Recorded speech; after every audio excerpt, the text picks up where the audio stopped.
Success point by AD sir पर। दोस्तों मैं अर्जुन सर आज आपके लिए नया चैप्टर लेकर आया हूँ क्लास 10th का। सबसे पहले हम क्लास 10th के चैप्टर नंबर 1 प्रकाश का परावर्तन तथा प्रकाश का अपवर्तन के बारे में आज पढ़ेंगे। दोस्तों प्रकाश का परावर्तन पढ़ने से पहले हम कुछ बेसिक चीजें जानेंगे, जैसे कि प्रकाश क्या होता है, प्रकाश की विशेषताएं क्या होती है।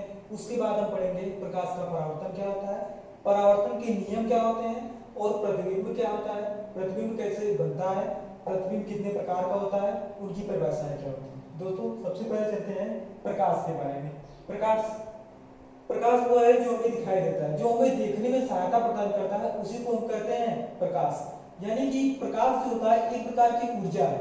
प्रकाश एक प्रकार की विकिरण ऊर्जा है जो हमें दूसरे वस्तु को देखने में सहायता प्रदान करता है। प्रकाश स्वयं नहीं दिखाई देता है, लेकिन हमें दूसरे वस्तु को देखने में सहायता प्रदान करता है। इसकी डिफिनेशन क्या कहेंगे हम? प्रकाश एक प्रकार की विकिरण ऊर्जा है जो स्वयं तो नहीं दिखाई देता है परंतु दूसरे वस्तुओं को देखने में सहायता प्रदान करता है। ये तो होगी प्रकाश की परिभाषा, डिफिनेशन। अब प्रकाश के गुण कौन कौन से होते हैं, विशेषताएं कौन कौन से होते हैं, उसके बारे में देखते हैं। अब प्रकाश की बहुत सारी विशेषताएं होती हैं। सबसे पहली बात आती है कि प्रकाश हमेशा सीधी रेखा में चलता है। प्रकाश कभी टेढ़ा बना नहीं चलेगा। आप टार्च जलाएंगे, जो टार्च होगा हमेशा सीधी रेखा में चलेगा, ऐसा नहीं कि जाएगा सीधा फिर टेढ़ा हो जाएगा, ऐसी बात कोई नहीं है। प्रकाश हमेशा सीधी रेखा में चलता है। पहली बात, प्रकाश सीधी रेखा में चलता है। दूसरी बात कि प्रकाश के लिए किसी माध्यम की आवश्यकता नहीं होती। जैसे सूर्य से पृथ्वी तक प्रकाश आता है तो कोई माध्यम नहीं है, कोई सोर्स नहीं है कि सूर्य से पृथ्वी तक आने का, कोई सोर्स नहीं है। तो प्रकाश को एक स्थान से दूसरे स्थान तक जाने के लिए किसी भी माध्यम की आवश्यकता नहीं होती है। तीसरी बात है कि प्रकाश की चाल कितनी होती है। प्रकाश की चाल होती है 3 × 10⁸ मीटर पर सेकंड। सबसे इंपॉर्टेंट चीज है दोस्तों, इस बात को हमेशा याद रखेंगे कि प्रकाश की चाल कितनी होती है। अक्सर पूछ देता है बोर्ड की परीक्षा में 1 नंबर में कि प्रकाश की चाल कितनी होती है, 3 × 10⁸ मीटर प्रति सेकंड। याद रखेंगे इसको। अगली बात आती है प्रकाश की तरंगदैर्घ्य कितनी है। प्रकाश की तरंगदैर्घ्य होती है 3900 एंगस्ट्रॉम से 7800 एंगस्ट्रॉम। कितना? 3900 एंगस्ट्रॉम से 7800 एंगस्ट्रॉम। और आपको पता है कि एक एंगस्ट्रॉम में 10⁻⁻10 मीटर होता है। तो यहाँ से हम तरंगदैर्घ्य की वैल्यू जो है मीटर में भी कैलकुलेट कर सकते हैं। अगली बात आती है प्रकाश की अगली विशेषता क्या होती है। प्रकाश को सूर्य से पृथ्वी तक आने में 8.3 यानी 8 मिनट 18 सेकंड लगता है। कितना लगता है समय? 8.3 मिनट कर सकते हैं या फिर 8 मिनट 18 सेकंड। ये कुछ प्रकाश की विशेषताएं हैं जो उसके गुण को दर्शाते हैं। पहली बात, प्रकाश हमेशा सीधी रेखा में चलता है। दूसरी बात, प्रकाश के लिए किसी भी प्रकार के माध्यम की आवश्यकता नहीं होती है, एक स्थान से दूसरे स्थान में चला जाएगा। तीसरी बात क्या है? प्रकाश की चाल 3 × 10⁸ मीटर प्रति सेकंड होती है। सबसे इंपॉर्टेंट बात है। और दूसरी भी बात याद करने वाली है कि प्रकाश की तरंगदैर्घ्य 3900 एंगस्ट्रॉम से 7800 एंगस्ट्रॉम होती है। अगली बात क्या है कि प्रकाश को सूर्य से पृथ्वी तक आने में 8.3 मिनट या फिर 8 मिनट 18 सेकंड लगते हैं। ये तो गई प्रकाश की बात। फिर हम अगली बात करेंगे कि प्रकाश का परावर्तन क्या होता है। प्रकाश का परावर्तन, रिफ्लेक्शन ऑफ लाइट, यही से हमारा चैप्टर स्टार्ट होता है। तो प्रकाश का परावर्तन जानने के लिए सबसे पहले बना लेते हैं प्रकाश का किसी चिकने तल से टकराकर, प्रकाश का किसी चिकने तल से टकराकर अपने मार्ग में वापस लौट जाना ही प्रकाश का परावर्तन कहलाता है। जैसे एक प्रकाश की किरण आई, टकराई और फिर अपने मार्ग में वापस लौट गई, इसी को कहते हैं प्रकाश का परावर्तन, रिफ्लेक्शन ऑफ लाइट। अब इसमें दोस्तों ध्यान देने वाली बात है कि जो प्रकाश की किरण आती है, ये जो पहली प्रकाश किरण आ रही है, इसको कौन सी किरण कहते हैं? इसको हम कहते हैं आपतित किरण। कौन सी किरण कहते हैं? आपतित किरण। और जो किरण टकराकर लौट जाती है इसको कहते हैं हम परावर्तित किरण। कौन सी किरण कहते हैं इसको? कहते हैं इसको परावर्तित किरण। परावर्तित किरण, आपतित किरण, यानी इसको अगर इंग्लिश में लिख सकते हैं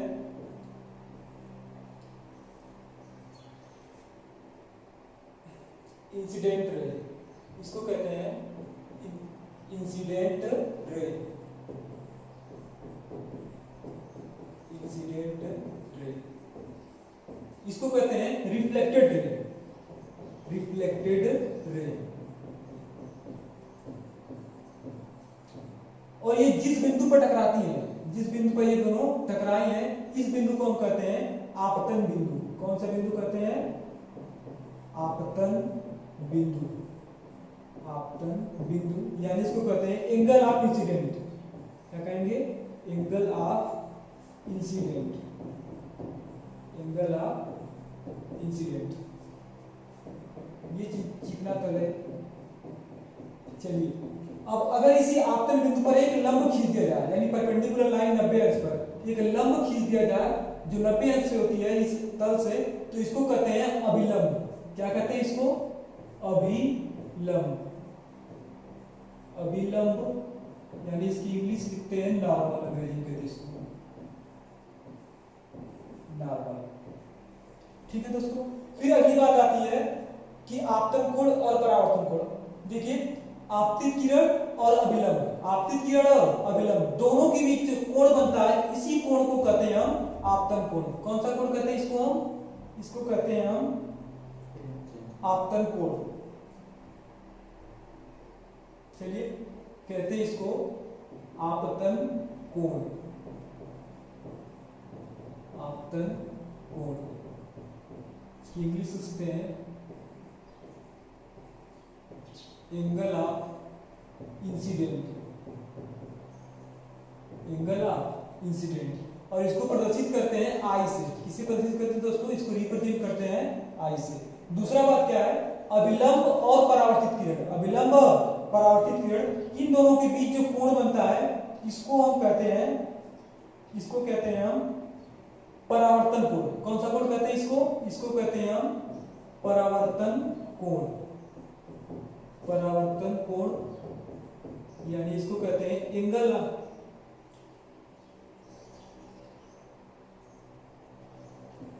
of reflection,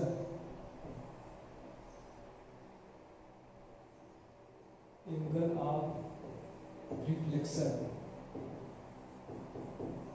angle of reflection. ये तो वही प्रकाश के बारे में कि प्रकाश का परावर्तन क्या होता है। तो सबसे पहली बात, प्रकाश का किसी चिकनी तल से टकराकर अपने मार्ग में वापस लौट जाना ही प्रकाश का परावर्तन कहलाता है। फिर इसके बाद बात करेंगे दोस्तों कि इसमें कौन कौन सी चीजें होती है। जो प्रकाश की किरण आती है उसको कहते हैं आपतित किरण, यानी इंसिडेंट रे, इंसिडेंट रे। जो प्रकाश की किरण टकराकर वापस लौट जाती है उसको कहते हैं परावर्तित किरण, यानी रिफ्लेक्टेड रे। तीसरी बात क्या है कि जिस बिंदु पर ये टकराते हैं उस बिंदु को हम कहते हैं आपतन बिंदु, यानी एंगल ऑफ इंसिडेंट। अगली बात क्या है कि आपतन कोण और परावर्तन कोण, अभिलंब और आपतित किरण दोनों के बीच का जो कोण होता है उसको कहते हैं आपतन कोण और रिप्रेजेंट करते हैं इसको आई से। अगली बात है परावर्तन कोण। परावर्तन कोण किसे कहते हैं? अभिलंब और आप परावर्तित किरण दोनों के बीच जो कोण बनता है इसे कहते हैं हम परावर्तन कोण और इसको रिप्रेजेंट करते हैं आर से। किससे रिप्रेजेंट करते हैं? आर से। ये बात हो गई, इतनी ये बेसिक चीजें, इतना पता रहेगा तो फिर आगे सब कुछ समझ में आएगा। आई होप इतना समझ में आएगा। डिफिनेशन इसका सिंपल है, प्रकाश का किसी चिकने तल से टकराकर अपने मार्ग में वापस लौट जाना ही प्रकाश का परावर्तन कहलाता है। ये कुछ बेसिक चीजें हैं चैप्टर में। चलिए इसके बाद आगे चलते हैं, देखते हैं परावर्तन के नियम। परावर्तन के कितने नियम हैं? तो दोस्तों परावर्तन के हमारे पास दो नियम हैं। दो नियम में सबसे पहला नियम क्या है कि हमने यहाँ पे बनाया था, जो फिगर बना था हमारा यहाँ पे कुछ इस तरह से, प्रकाश किरण आई से, आपतित किरण आई, टकराई और परावर्तित किरण निकल गई। ये था आपतन बिंदु, यहाँ पे था अभिलंब। ये है आपतन कोण आई, ये है परावर्तन कोण आर। हमने ये बनाया है। तो पहला नियम एकदम सिंपल नियम है। पहला नियम यही कहता है कि आपतित किरण, परावर्तित किरण और आपतन बिंदु पर अभिलंब, आपतित किरण, परावर्तित किरण और आपतन बिंदु पर अभिलंब, तीनों एक ही तल में होते हैं। देखिए ये तल है और एक ही तल में है, तो यही हमारा पहला नियम बन जाएगा कि आपतित किरण, परावर्तित किरण तथा आपतन बिंदु पर अभिलंब तीनों एक ही तल में होते हैं। ये हो गया हमारा पहला नियम। अब दूसरा नियम क्या होता है, इसको देखते हैं। दूसरा नियम सबसे सिंपल नियम है, क्या है कि आपतन कोण आई का मान, आपतन कोण का मान परावर्तन कोण के मान के सदैव बराबर होता है, यानी आई इक्वल टू आर। मतलब आई अगर 45 अंश है तो आर का भी मान कितना होगा? 45। आई अगर 90 है तो आर भी कितना होगा? 90 होगा। कहने का मतलब हमारे पास दो नियम निकल गए हैं परावर्तन के। परावर्तन का पहला नियम कि आपतित किरण, परावर्तित किरण और आपतन बिंदु पर अभिलंब तीनों एक ही तल में होते हैं, पहला नियम। दूसरा नियम क्या कि आपतन कोण आई का मान परावर्तन कोण आर के मान के सदैव बराबर होता है। चलिए फिर इसके बाद हम आगे टॉपिक अपना देखते हैं कि प्रतिबिंब किसे कहते हैं? इमेज। अब इमेज की बात करेंगे तो सीधी सी बात है, अगर हम किसी दर्पण के सामने किसी वस्तु को रखते हैं तो उसकी जो आकृति बनती है उसी को हम कहते हैं प्रतिबिंब यानी इमेज। किसी वस्तु को रखा, उसका आकृति दिखाई देने लगा तो उसको कहते हैं उसका प्रतिबिंब यानी इमेज हो गया। तो इसको विज्ञान की भाषा में कैसे परिभाषित करेंगे उसको, तो विज्ञान की भाषा में इस तरह से परिभाषित करेंगे इसको। देखते हैं कि किसी बिंदु वस्तु से चलने वाली प्रकाश की किरणें, किसी बिंदु वस्तु से चलने वाली प्रकाश की किरणें परावर्तन या अपवर्तन, यहाँ पे दोनों का नाम लेंगे क्योंकि इसके बाद अपवर्तन भी पढ़ना है, परावर्तन भी पढ़ना है।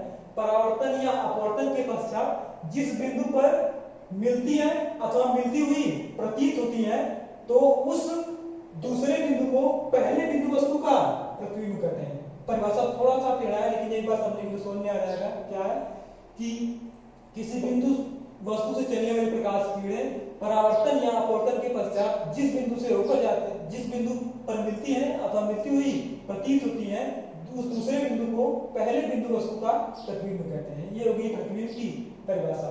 अब प्रतिबिंब भी दो प्रकार के होते हैं।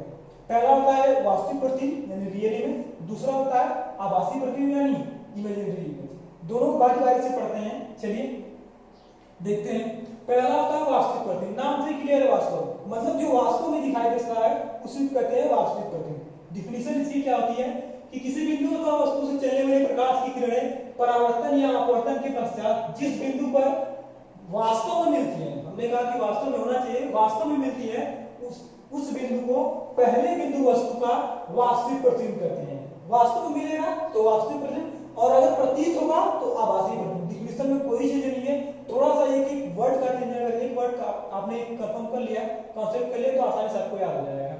और एक बात और ध्यान दें कि जो वास्तविक प्रतिबिंब होता है वो उसको पर्दे पर प्राप्त किया जा सकता है, मतलब वास्तविक प्रतिबिंब को हम पर्दे पर देख सकते हैं, लेकिन आभासी में ऐसा नहीं होता है। ये चीजें रहेंगी, वास्तविक प्रतिबिंब को पर्दे पर प्राप्त किया जा सकता है। अगली बात देखते हैं आभासी प्रतिबिंब क्या होता है।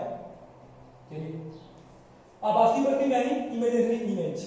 आभासी प्रतिबिंब सेम डिफिनीशन वही है, सेम, बस एक वर्ड का चेंज है। वहां पे होता है वास्तव में होता है या फिर प्रतीत होता है, बस देख लीजिए। तो किसी बिंदु वस्तु से चलने वाली प्रकाश की किरणें परावर्तन या अपवर्तन के पश्चात जिस बिंदु से होकर जाती हैं अथवा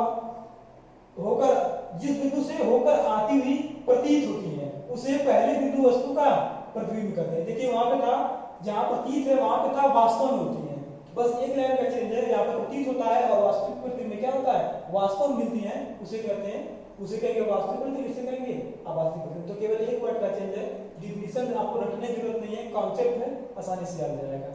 देखते हैं। और आभासी प्रतिबिंब जो होता है उसको पर्दे पर हम नहीं प्राप्त कर सकते, मतलब ये पर्दे पर नहीं बनेगा, इसीलिए इसको कहते हैं कि आभासी प्रतिबिंब है। ठीक है दोस्तों, चलिए आई होप आपको ये सब समझ में आया होगा। अगर वीडियो समझ में आया सब कुछ तो कृपया वीडियो को लाइक करें, सब्सक्राइब करें। तब